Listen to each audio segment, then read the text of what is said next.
Hey everyone, welcome back to the channel. So a few days ago I saw a video on YouTube. It was Bombardier's Goodbye to the World, and I was heartbroken. And so I made a few posts around kind of lamenting the loss of Bombardier, and maybe I shouldn't have been surprised, but I was a bit surprised that so many people really truly thought Bombardier was this terrible company. And so I wanted to make this video to tell you why I'm sad and why I think more people should be unhappy that we lost Bombardier in Canada. If you're not already, please consider following me on Twitter at RMTransit. It's a great place to stay up to date with transit news and posts from me.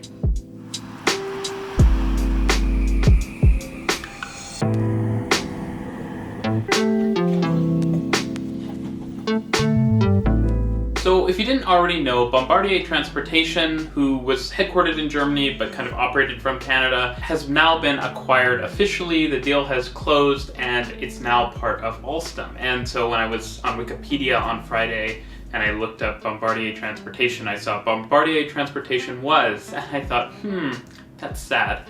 Of course, the deal had been announced like almost a year ago and it's been kind of slowly moving along, and it's just sad to see it finally happen. So why does it matter that Bombardier Transportation and that section of the company, which is now reduced to making jets for rich people, why is it sad that that doesn't exist anymore? Well, the thing is, Bombardier created a ton of fantastic rolling stock. We're talking high-speed rail trains in Italy and China, fantastic metro trains across Canada and in some cities in the US and in Europe as well, regional trains, commuter trains in much of North America, automated people movers. It created a ton of rolling stock. And to be fair, a lot of these products were not actually bad products. I think something you see a lot is new rolling stock getting introduced and there's like door issues or something along those lines, and people immediately say like, oh, this is a terrible product or something. And I've been looking at a lot of lists where people kind of list minor issues like that as if it's a fatal flaw in a product. And it's a little disingenuous because these sort of hiccups, they exist a lot of the time when you start using a new form of rolling stock on a system. Not always, but a lot of the time. And it doesn't mean that a product is fatally flawed. For example, the Toronto Rocket subway trains in Toronto are great. They had door issues initially with regard to like cycling and stuff, but it's been fixed and they're great subway trains. Do I think they look as good as they could? No, but they're good trains. The same can be said in Vancouver, where the Sky trains are fantastic, or for the trains in Montreal, or for a lot of other Bombardier products. In fact, Bombardier produced large and successful orders for a ton of different cities around the world, like San Francisco, New York City, London, Delhi, Shanghai. Tons of major cities used high-quality Bombardier products, and even products that we love to kind of hate in Canada, like the new streetcars for Toronto. They were a kind of bespoke custom solution that had production issues, but Bombardier still delivered all of the streetcars by the time they said they would, and they were busy fixing the issues that exist in the fleet as it is now. Now, one of the things I saw a lot of comments about was that Bombardier is a terrible company, or something along those lines in less polite language. And I think that's ridiculous and a little narrow-sighted. The truth is, Bombardier had a number of problems in recent years with orders in New York, London, and the Toronto streetcar order. But to suggest that just because they had some problems with a few orders, that they are a bad company is a little silly. Look at Apple, for example. In the 1990s, was Apple a terrible company because their products weren't as good as they were back in the 80s when they introduced the original Macintosh? Is Hyundai a terrible company because for years they struggled to make a high-quality car? No, these companies stuck through it and eventually became great companies. Apple now being the most valuable company in the world, despite having tons of problems back in the 90s. It's also a bit of a distortion factor. You really only hear about the projects that go wrong, and not the projects that go right. And if you read the Toronto Star a lot, you'd probably think that Bombardier was a terrible rolling stock manufacturer. All you hear in the news is delay, delay, delay, streetcar order this, streetcar order that, even if it's the same news item being repeated a ton of times. So as a reminder, despite the fact that in Toronto generally, Bombardier mainly only had this problem, we continue to just hammer them and treat them like they should be eliminated from the face of the earth and say that we hope they fail and stuff, despite them being a Canadian company. I also saw a particular note that was something along the lines of, because Bombardier got a bailout, it wasn't actually the train division, but whatever. Because Bombardier got a bailout, it's just a bad company, you know, it should fail, right? The truth is that if you look up bailouts for major train manufacturers, you'll find out that a lot has gone on with Alstom, Siemens, and Hyundai-Rotem. Of course, Alstom, actually similar to Bombardier, got banned from the New York City transit procurement process because they also had issues with their rolling stock. And let's not forget all of the issues Hyundai-Rotem had in North America with commuter rail cars and the Silverliners. And to be fair too, it's not like other companies don't get tons of support from their local governments. Companies like Siemens and Hyundai-Rotem are good companies that produce a lot of good rolling stock. But you don't see a lot of rolling stock that isn't Siemens in Germany and that isn't Hyundai-Rotem in Korea.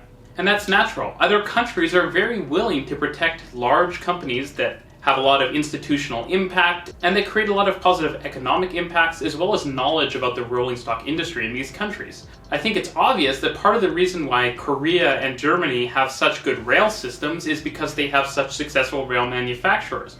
When you have a good train builder, it's likely you're going to be good at building train tracks and electrification, etc. Of course, it's not a guarantee, as we see in Canada, but it's definitely something that helps.